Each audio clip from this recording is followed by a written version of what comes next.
John 19. Then Pilate took Jesus and flogged him, and the soldiers twisted together a crown of thorns and put it on his head, and arrayed him in a purple robe. They came up to him, saying, "Hail, King of the Jews!" and struck him with their hands. Pilate went out again and said to them, "See, I am bringing him out to you that you may know that I find no guilt in him." So Jesus came out, wearing the crown of thorns and the purple robe. Pilate said to them, "Behold the man." When the chief priest and the officers saw him, they cried out, "Crucify him! Crucify him!" Pilate said to them, "Take him yourselves and crucify him, for I find no guilt in him." The Jews answered him, "We have a law, and according to that law he ought to die, because he has made himself the Son of God." When Pilate heard this statement, he was even more afraid. He entered his headquarters again and said to Jesus, "Where are you from?" But Jesus gave him no answer. So Pilate said to him, "You will not speak to me? Do you not know that I have authority to release you and authority to crucify you?" Jesus answered him, "You would have no authority over me at all, unless it had been given you from above. Therefore he who delivered me over to you has the greater sin." From then on, Pilate sought to release him, but the Jews cried out, "If you release this man, you are not Caesar's friend. Everyone who makes himself a king opposes Caesar." So when Pilate heard these words, he brought Jesus out and sat down on the judgment seat at a place called the Stone Pavement, and in Aramaic, Gabbatha. Now it was the day of preparation of the Passover. It was about the 6th hour. He said to the Jews, "Behold your king!" They cried out, "Away with him! Away with him! Crucify him!" Pilate said to them, "Shall I crucify your king?"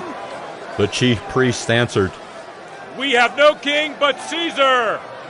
So he delivered him over to them to be crucified. So they took Jesus, and he went out, bearing his own cross, to the place called the Place of a Skull, which in Aramaic is called Golgotha. There they crucified him, and with him 2 others, one on either side, and Jesus between them. Pilate also wrote an inscription and put it on the cross. It read, "Jesus of Nazareth, the King of the Jews." Many of the Jews read this inscription, for the place where Jesus was crucified was near the city, and it was written in Aramaic, in Latin, and in Greek. So the chief priest of the Jews said to Pilate, "Do not write the King of the Jews, but rather, this man said, 'I am King of the Jews.'" Pilate answered, "What I have written, I have written." When the soldiers had crucified Jesus, they took his garments and divided them into 4 parts, 1 part for each soldier, also his tunic. But the tunic was seamless, woven in 1 piece from top to bottom. So they said to one another, "Let us not tear it, but cast lots for it to see whose it shall be." This was to fulfill the scripture which says, "They divided my garments among them, and for my clothing they cast lots." So the soldiers did these things. But standing by the cross of Jesus were his mother and his mother's sister, Mary the wife of Clopas, and Mary Magdalene. When Jesus saw his mother and the disciple whom he loved standing nearby, he said to his mother, "Woman, behold, your son." Then he said to the disciple, "Behold, your mother." And from that hour the disciple took her to his own home. After this, Jesus, knowing that all was now finished, said, to fulfill the scripture, "I thirst."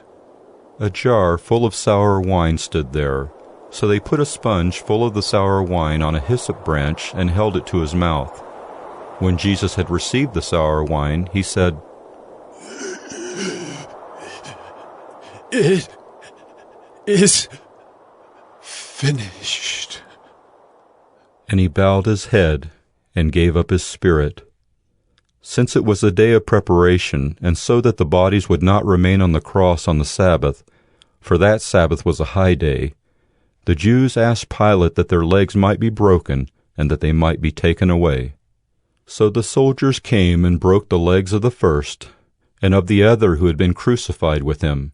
But when they came to Jesus and saw that he was already dead, they did not break his legs. But one of the soldiers pierced his side with a spear, and at once there came out blood and water. He who saw it has borne witness. His testimony is true, and he knows that he is telling the truth, that you also may believe. For these things took place that the Scripture might be fulfilled. Not one of his bones will be broken. And again another Scripture says, They will look on him whom they have pierced. After these things, Joseph of Arimathea, who was a disciple of Jesus, but secretly for fear of the Jews, asked Pilate that he might take away the body of Jesus, and Pilate gave him permission. So he came and took away his body. Nicodemus also, who earlier had come to Jesus by night, came bringing a mixture of myrrh and aloes, about 75 pounds in weight. So they took the body of Jesus and bound it in linen cloths with the spices, as is the burial custom of the Jews. Now in the place where he was crucified there was a garden, and in the garden a new tomb in which no one had yet been laid. So because of the Jewish day of preparation, since the tomb was close at hand, they laid Jesus there.